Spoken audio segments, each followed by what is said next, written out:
هوريكم فيديو يمكن ما شفتوهوش، أو عدد قليل جدا ما شافش هذا الفيديو الخاص بالأمريكان. الأمريكان واعتراف كوندوليزا رايس، اعترافهم الرسمي الأمريكان. بعد شوية هوريه لكم الفيديو ده، مش ناس كتير شافوه، عشان يتفرجوا ويشوفوا ما الذي جرى وإيه الحكاية، عشان لو سمحت ما حدش يقعد يزايد علينا خالص. لما نقول كلام ما تقعدش تزايد عليه. الأمريكان بيعترفوا اعتراف واضح ما الذي جرى في 25 يناير. كوندوليزا رايس بتعترف هي بنفسها فمها تعترف اعتراف واضح. مع مين؟ مع مؤسس 6 ابريل. والراجل بيشكرها، بيقول لها متشكرين على اللي انتوا عملتوه معانا وتاسيسكم ومساعدتكم لينا.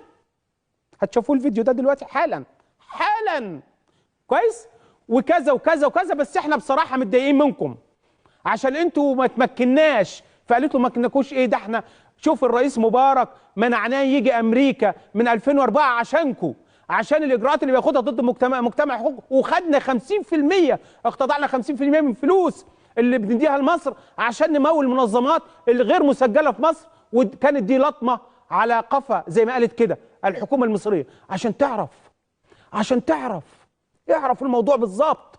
انا بفكر حمدين بس بالموضوع، بفكره بكوندوليزا رايس. Egypt.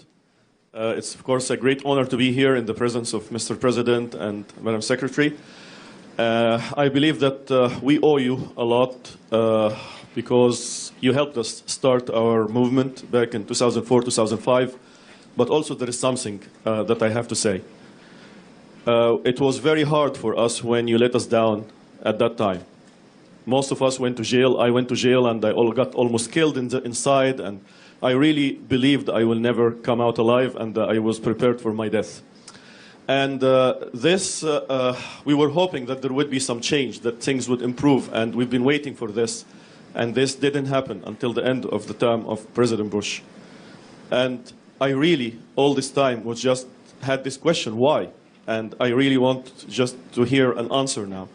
If you could just tell us, why did you let us down after already things were starting to move, after we had so great hopes, and we were on the path that could have liberated Egypt and probably many other countries in the Arab world, even back, in the year 2005, 2006. Thank you very much. Thank you. Well, let me say that if we let you down, it was not for a lack of trying to hold you up. The United States is not able always immediately to push events in the direction that we would want them to go. In a place like Iraq, where we overthrew a brutal dictator who was a threat to peace and international security, we had direct means to insist upon and to structure and help the Iraqi people get directly to democracy.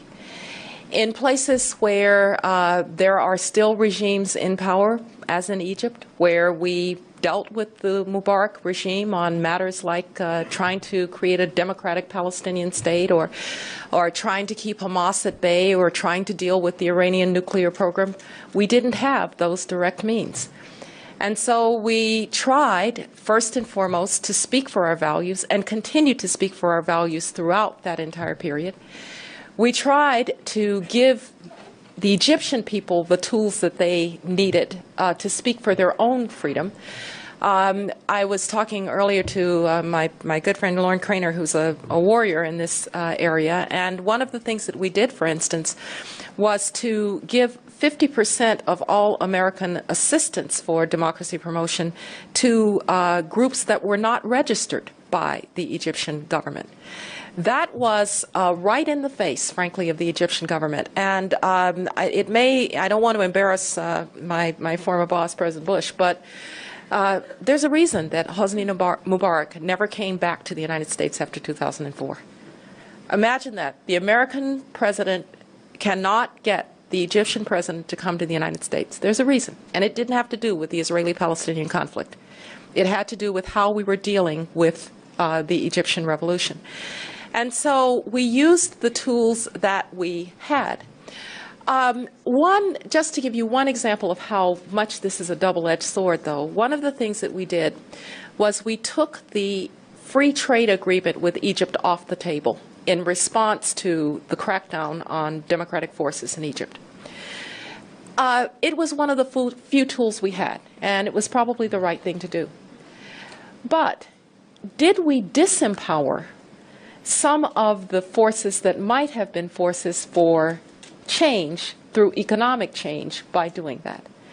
And so whenever you use these tools, there's a downside to using the leverage that you have, in that you can sometimes empower the wrong forces. And I think I questioned myself every day, and I know President Bush did, about, and I see Elliot there, Elliot Abrams, who was a part of this, are we doing enough? Is there more we can do? And frankly, in 2006, we were trying to sustain Lebanon. We were trying to sustain more democratic forces in Palestine. We were trying to sustain more democratic forces in places like Egypt and we were trying to give the Iraqis a chance. And so if in doing all of that we didn't succeed completely, I hope that we at least laid the foundation for people like you, who are the brave and patient patriots, to build on, so that today we are indeed seeing the realization of some of those goals.